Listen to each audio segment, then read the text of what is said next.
Selamat pagi Bapak Ibu Saudara-saudari yang terkasih. Kita kembali bertemu dengan Renungan Harian HKBP Jambi. Sebelum kita mendengarkan firman Tuhan, mari kita bersatu di dalam doa. Kami sungguh berterima kasih kepada pemeliharaan kasih setia Bapa dalam kehidupan kami, sehingga pada pagi hari ini kami dapat menikmati kehidupan baru yang Tuhan berikan bagi kami.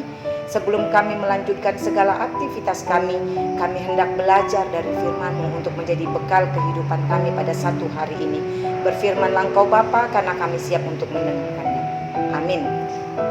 Firman Tuhan yang menjadi renungan harian kita pada hari ini, yaitu yang tertulis di dalam kitab Mazmur pasal 32 ayat 5. Demikian bunyinya: Dosaku kuberitahukan kepadamu dan kesalahanku tidaklah kusembunyikan. Aku berkata, aku akan mengaku kepada Tuhan pelanggaran-pelanggaranku, dan Engkau mengampuni kesalahan karena dosaku. Demikianlah firman Tuhan. Mazmur ini merupakan mazmur satu bagian dari pengakuan Daud terhadap dosa-dosanya, terutama ketika Nathan menegur Daud tentang dosa perzinahannya yang dia lakukan dengan cara pembunuhan terhadap Uria agar dia bisa memiliki Batseba. Ini merupakan satu peringatan yang keras kepada Daud, sehingga dia pun menyadari akan dosa-dosanya. Bapak Ibu, kalau kita ditanyakan saat ini siapa di antara kita tidak berdosa, saya yakin tak ada satupun kita yang berani mengatakan bahwa kita tidak berdosa. Semua kita berdosa. Semua kita melakukan banyak dosa. Tapi tidak semua orang yang berdosa mau mengakui dosanya. Justru banyak orang yang berkelit atau mengelak setelah melakukan kesalahan atau dosa. Dia tidak mengakui kalau dia sudah berdosa. Ini sering sekali terjadi di dalam kehidupan manusia. Dan akibatnya adalah ketika seseorang berdosa, ketika seseorang melakukan kesalahan dan dia tidak memiliki pengakuan kalau dia sudah berdosa atau dia sudah melakukan kesalahan tersebut, maka orang yang sedemikian ini sering sekali merasa dikejar-kejar rasa bersalah, dikejar-kejar oleh dosa. Tapi kalau seandainya kita melakukan dosa, tapi kita pun mau mengakui, maka kita tidak akan pernah merasa dikejar-kejar rasa bersalah tersebut atau dikejar-kejar dosa. Tapi kita justru sebaliknya akan merasa lega, akan merasa memiliki damai sejahtera dalam diri kita sendiri. Bapak Ibu Saudara-saudari yang terkasih dalam Yesus Kristus, kita bisa membohongi orang yang ada di sekitar kita. Kita bisa membohongi saudara kita. Kita bisa membohongi teman sepelayanan kita. Kita bisa membohongi orang tua kita.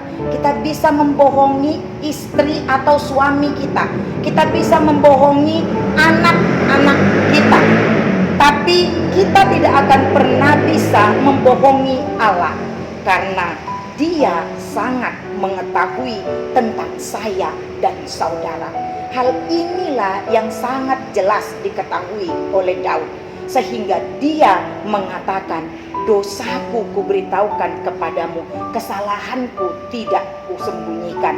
Aku akan mengaku kepada Tuhan tentang pelanggaran-pelanggaranku. Ketika dia mengakui dosanya, ketika dia mengakui kesalahannya, tujuannya dari pengakuan ini adalah untuk menerima pengampunan dosa. Bapak Ibu Saudara-saudari yang terkasih dalam Yesus Kristus, semua kita adalah manusia yang berdosa. Semua kita adalah manusia yang sering sekali melakukan kebohongan.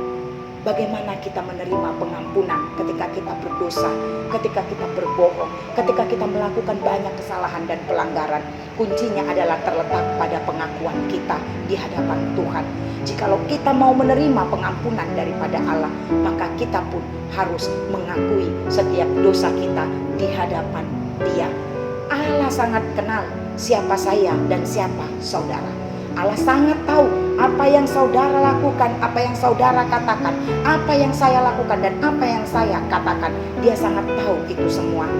Tapi Dia menginginkan kita mengakui segala perbuatan dan dosa kita. Karena di Amsal 28 ayat 13 dikatakan, siapa menyembunyikan pelanggarannya tidak akan beruntung, tetapi siapa mengakuinya dan meninggalkannya akan disayangi. Biarlah saya dan saudara menjadi orang-orang yang disayangi Tuhan, yang senantiasa mau mengakui dosa dan kesalahan-kesalahan yang sudah kita lakukan. Akuilah dosamu di hadapan Allah dengan segala keberadaanmu, sehingga kau pun akan menerima pengampunan dosa daripada Tuhan. Amin. Kita berdoa. Kami sungguh bersyukur dan berterima kasih Bapa di surga, kalau pada saat ini kami dapat belajar dari firman-Mu yang mengingatkan kami tentang keberadaan diri kami di hadapan Tuhan. Sebagai orang-orang yang sering sekali melanggar akan firman-Mu, yang sering sekali melakukan dosa di hadapan-Mu, kami memohon Bapa, ampuni segala dosa pelanggaran kami. Kami mengakui betapa seringnya kami berdosa dalam kehidupan kami ini, lewat perkataan, lewat pandangan kami, lewat perbuatan kami, dalam segala aspek kehidupan kami. Biarlah kami datang ke hadapan Tuhan dengan pengakuan dosa kami, memohon pengampunan akan dosa-dosa kami tersebut. Ajarkan kami Tuhan, seperti yang Kau inginkan dalam firman-Mu, supaya kami di tengah-tengah kehidupan kami ini hidup dalam kekudusan, dari mulai matahari terbit sampai kepada matahari terbenam. Biarlah kiranya perjalanan hidup kami hanya untuk memuliakan nama Tuhan saja. Sertai kami Tuhan dalam aktivitas kami satu hari ini, agar kiranya apapun yang kami lakukan yang seturut dengan kehendak Tuhan itu menjadi sukacita dan berkat dalam kehidupan kami dan dalam kehidupan orang-orang yang ada di sekeliling kami. Terima kasih Bapa di surga, dengarkan doa permohonan kami ini. Kabulkanlah seturut dengan kehendak-Mu. Hanya dalam nama Yesus Kristus kami berdoa dan mengucap syukur kepadamu. Amin. Salam Bapak Ibu, selamat pagi, Tuhan beserta kita.